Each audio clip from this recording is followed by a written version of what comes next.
Welcome to Dark Psychology World Channel.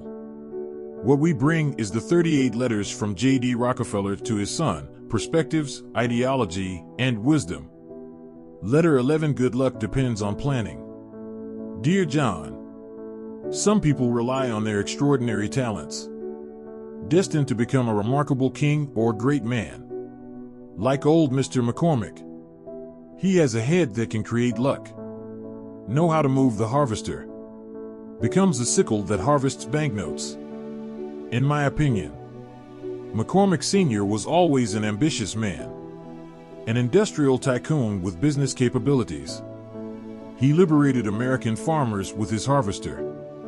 At the same time, also put yourself among the richest people in the United States. The French seem to like him better. Praise him as the person who has made the most contributions to the world. Oh, what an unexpected bonus.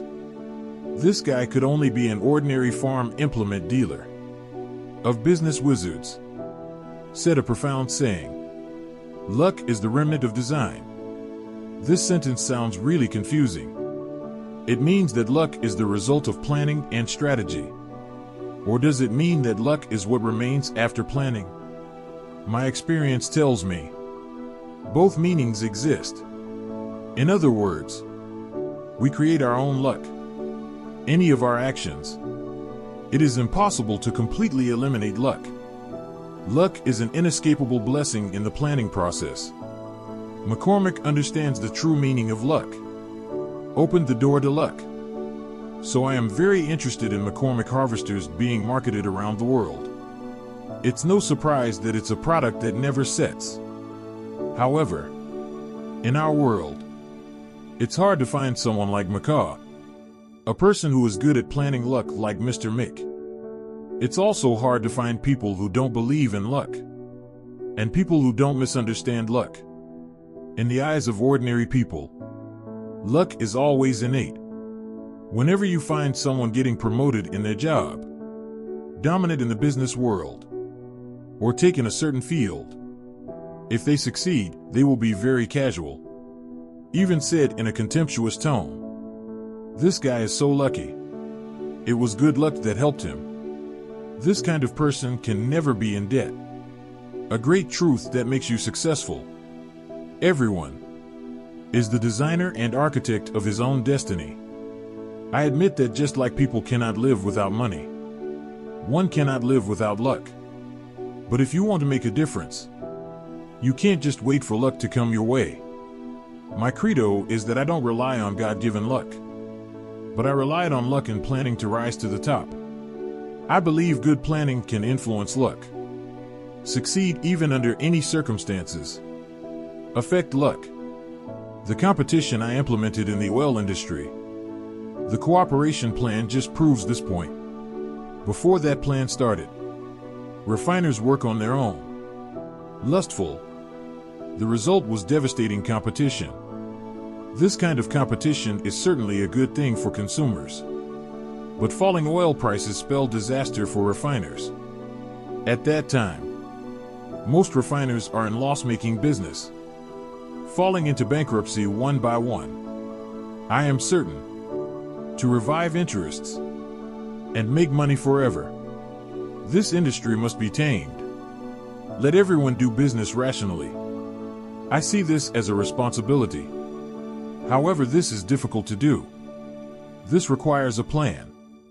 Put all refining business in my hands. John, be a good hunter on the profitable hunting ground. You need to think hard. Proceed with caution. Able to see into things, all possible dangers and opportunities. At the same time, be like a writer. Research all the options that could threaten your dominance. Strategy 1 studied the situation thoroughly and assessed his own strength. Decided to make Cleveland the home base as the first battlefield for my war on the oil industry. Wait until you conquer the 24 or so competitors there. Fight your opponent and then act quickly.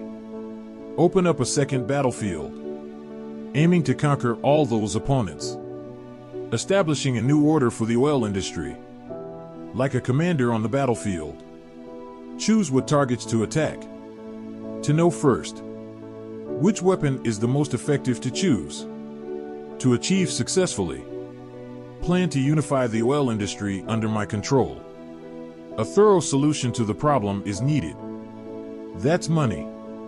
I need a lot of money. Go by the refineries that are creating overproduction. But the little money I have on hand, not enough to carry out my plan. So I decided to form a joint stock company.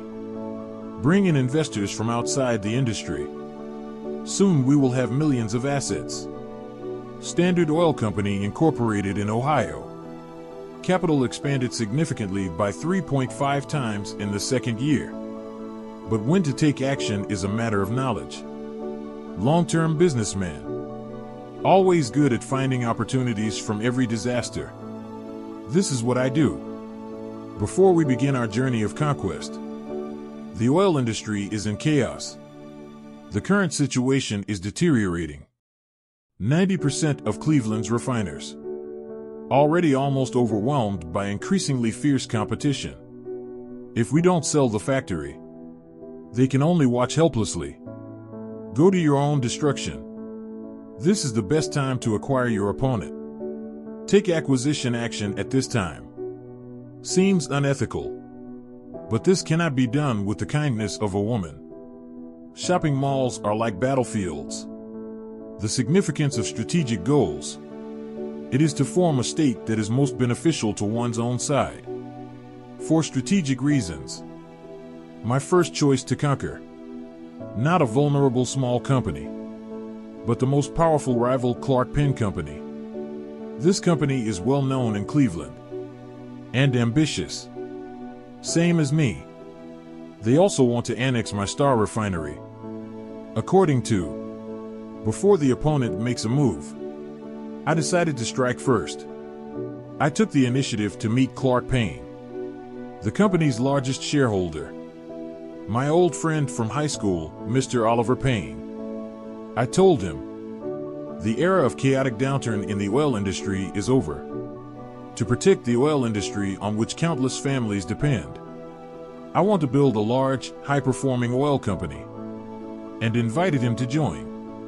Payne was impressed by my plan. At last, they agreed to sell the company for $400,000.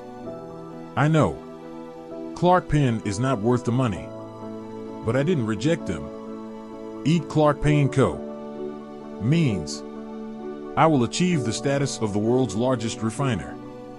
Will be. Quickly bring Cleveland refiners together.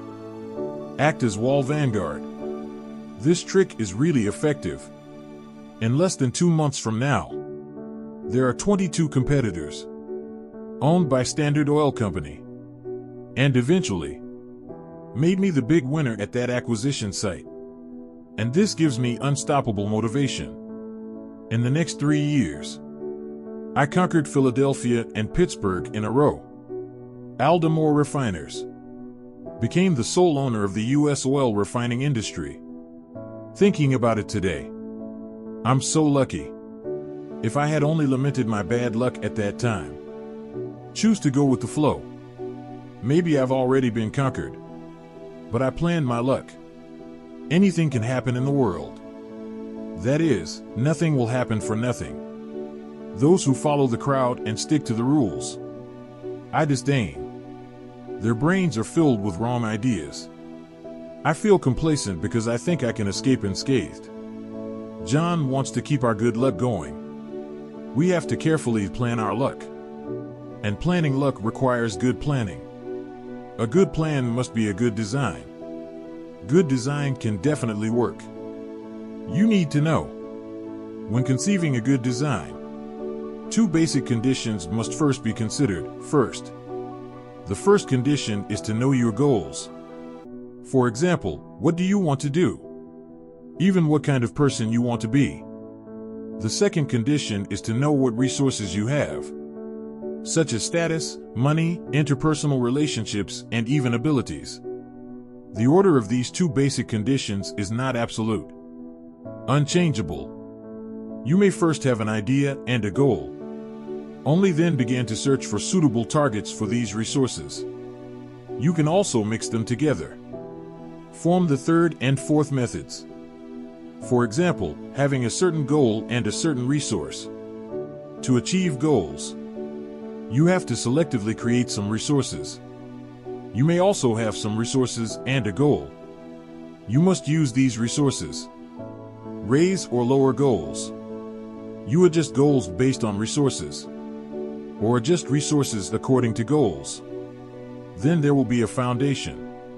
Structures that can be conceived and designed accordingly. What's left? Just use means and time.